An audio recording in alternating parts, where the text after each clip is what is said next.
धन्ना जी बार बार पर्दे में से देखें, खा ही नहीं रहे, ठंडा हो जाएगा भोग। ठाकुर जी खा लो जल्दी से, देखो बढ़िया गरम गरम कड़ी लाया हूं और खिचड़ी बनाई, मैया ने घी डाला उस पर, पालो प्रेम से।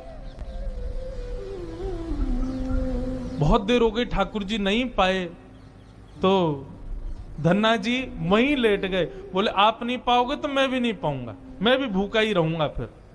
अब इतना सहज सरल प्रेम धन्ना जी का, भूखे प्यासे धन्ना जी पड़े हैं नीचे, छोटा सा बालक है, ठाकुर जी से देखा नहीं गया। इतने में ही महाराज लेट गए धन्ना जी, उनको चटकारों की आवाज आने लगी। चटकारे, जैसे कोई आदमी को ज्यादा स्वाद आए तो अपनी उंगलियां चाटता है ना, तो जब चट चट आवाज आती है चाटने पर, ऐसे चटकारों की आवाज आई। धन्ना जी बोले ये चटकारे कहां से आ रहे हैं?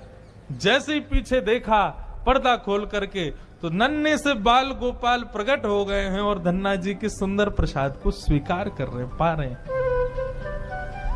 असली शालिग्राम नहीं थे धन्ना जी के, पत्थर की सेवा करते थे, लेकिन भाव और विश्वास इतना ठाकुर जी के प्रति, ठाकुर जी प्रकट हो गए।